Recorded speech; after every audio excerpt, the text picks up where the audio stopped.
Tran and I are primary partners. That's the terminology we like to use. We're partners in life. And crime.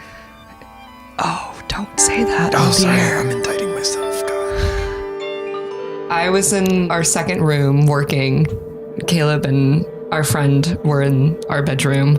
I had to get something, so I walked in. And they were in a very nice, sweaty, sexual position.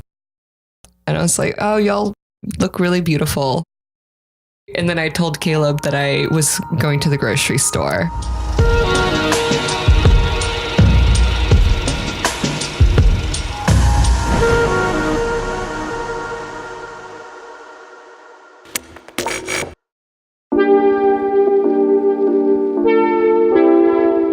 Caleb and I moved to Brooklyn about 5 years ago. After 2 years, we decided to open up our relationship, and we started recording PolyChat last year. We wanted to share our experiences with other people considering or currently living the same sort of adventure, and take the taboo out of talking about polyamory.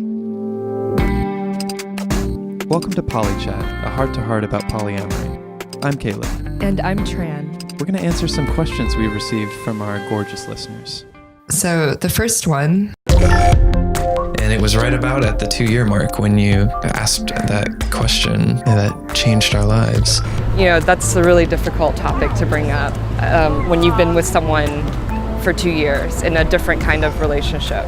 I think we both, after 2 or 3 years in a monogamous relationship, start getting that kind of itch.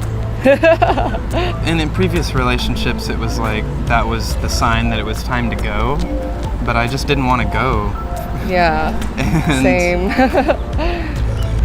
And so we just had to find a way to make it work so that we could get our needs met and still be with each other. Yeah. What are some benefits of polyamory? One of the best parts of being non-monogamous and in an open relationship is that you really get to meet new people and really get to develop strong relationships and connections with them, and you really learn a lot about yourself and about another human being. And you're not held back because you want the same for your partner. I mean, we're all human beings. We all want to fuck. A lot of people can find monogamy like isolating because you have these feelings and you want to act on them, and the relationship can explode because of a infidelity. It's no fair to keep bird caged. What's more touching, a beautiful bird you have stuck in a cage who's whistling listless tunes and looking out the window longingly? Or a bird that you don't own but comes to your windowsill every morning and sings a nice little song to you, and you're like, oh, I wonder where you've been, bird, but I'm glad you're back. Oh, that's such a sweet metaphor. Oh.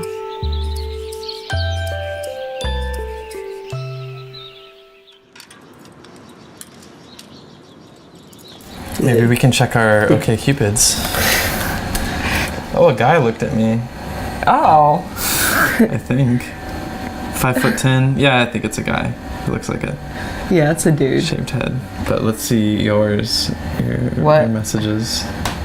Oh, so this guy wrote me. We had a one-night stand, but I'm not interested in seeing him. Is there something specifically that made you not attracted to him? I mean, he was just kind of on the shorter side. Now I sound really, now It's it's very vertically vain. challenged. OkCupid is very increasingly poly-focused. It's easier when you have a profile with text that says, hey, I'm in a loving, open relationship, and this is what I'm looking for. Right, because that might be a deal breaker. Yeah, I got such bad messages today. Oh, did you? Yeah. What's the worst one? Let's not waste each other's time. I'm not looking for a long-term relationship. We can eat whatever you want, then end it in the hotel. It's just a generic message that he sends to any female. Yeah, that's a copy-paste job for sure. Totally, yeah. I'm not clicking on his profile though. No. Just so. Don't give him the satisfaction. Wow, you're almost full. Yeah, I My gotta start. messages are Gotta start deleting stuff. not in danger of filling up my inbox anytime soon.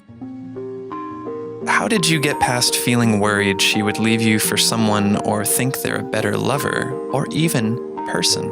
Lastly, through the thorax. That would be a deep breath. Well, there's always going to be someone better than you, you know? The first night that she goes out on a date, you feel really awful and bunched up inside, and I know that's happened to me. Me too. I was worried a lot at the beginning of our relationship when you were starting to meet cool, interesting women. Jealousy is like a method of avoiding other feelings that are perhaps scarier. If Caleb ever met somebody who he really got along well with and wanted more with that person, you know, we'll cross that bridge when we get to it. I want him to be happy.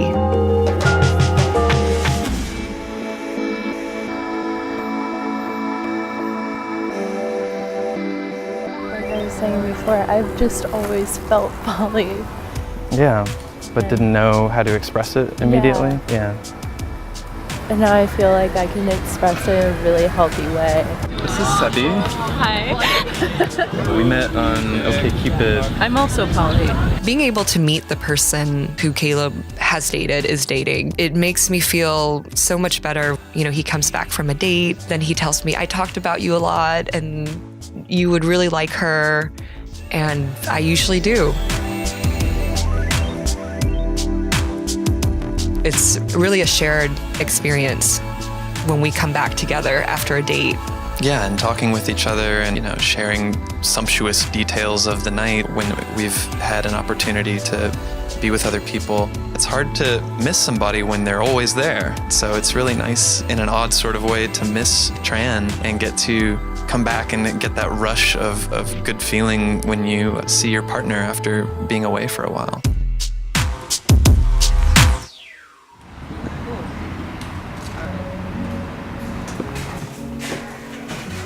I'm excited to see Serge again. He's like a really awesome guy. We stayed up till like 5 or 6. What? No wonder. Yeah, I thought about texting you, being like, "Hey, do you mind coming back later?" Did you get a good massage out of the arrangement? Yeah.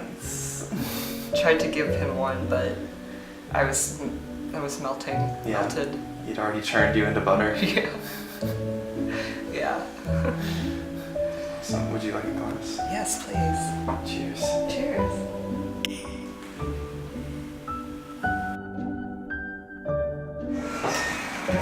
Hey there. Hey, Serge. Yeah, so the question was, how much detail do you divulge to each other about your dates? People want different degrees of disclosure. Like, you may want to know that they're going on a date, but you don't want to know how long he went down on you for, right? How many times I came. It was insane. It was just like a fountain. I initially was jealous of hearing about these details. I decided instead of keeping that as a fear, I would just lean into it. But maybe while Tran and I are having sex, we might divulge some more intimate details. I've definitely become more open to hearing more and more details, and it definitely turns me on now. Couple weekends ago, we had a really fun time with someone you're dating, Caleb. Didn't end in a threesome. It doesn't have to. Yeah, it doesn't have to. Doesn't have to. Just You can hang out platonically, and it's totally cool. good old-fashioned fun. Good old-fashioned friends. Dude, there's a lot of hot dudes at this bar. I don't know about the girls. Yeah? Yeah, have you You seen? get your eye on some people? No, I mean I'm just glancing. Just casually appraising the hotties in the vicinity? Yeah, just admiring. I'm looking at 2 prime suspects right now. That was one of our first rules where we said, oh, we're not going to date friends. Yeah, off limits. Because but we might become emotionally attached. It's like, And then what do we do? turns out that's not terrible. Like who? Yeah, Mimi. Oh, that was the remember girl Mimi? like you. Yeah, you hooked up with that time. Right? Yeah, she sent me this beautiful picture today of her like crouching naked in Prospect Yeah, Park. like she does that. Oh, do you want to see? Okay. I think monogamy is off the table for me. I find it very limiting, and I think it's just a stifling way to be. And I think it's been problematic for me in previous relationships and causes like resentment. Building someone up to be your everything, it's a lot of pressure, and I think that is a really tough bill to fill, and I don't know that that's realistic. Oh God, that's something else. That's Tran and me. That's something else. He just has like a lot of genitalia on the side. Oh God. And emotional attachments are really lovely and good. We have had some experiences with friends that have brought us, I feel, closer together as friends and as a, loving community of people. I think as long as everyone is on the same page about, from us and what we want from them, it turns out really well.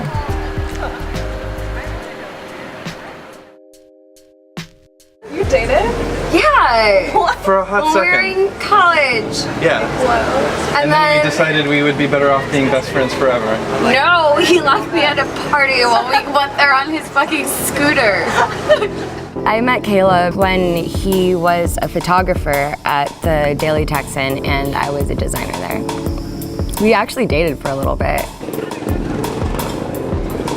Did you not realize that was vodka? Disgusting. Spit it back in and I'll drink it. Oh God, Caleb. I'm sorry, I didn't know it was. I thought it was water. Caleb, you should have assumed It's not a big habit. It's vodka. How long did you hold that? It sanitizes itself, right? I've never been in a polyamorous relationship. I'm not sure if I could be in one. It takes like a great deal of maturity to be able to have that.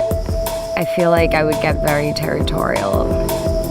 They invited me to be on their podcast, so I went over to their house to record the podcast, and we all got really drunk and we're talking about threesomes, and then we ended up having one. Honestly, I thought it would be weird, like hooking up with my friends, but afterwards we all just like laughed and went to a party. I'd be open to a polyamorous relationship, but I feel like a lot of men aren't. My ex-boyfriend would never go for that, and most guys that I know wouldn't. I don't know, they let people in without like judgment or without like expectation or anticipation. Create bonds with people that are more than just fucking. It's about like, how can I learn from somebody on like an intimate level?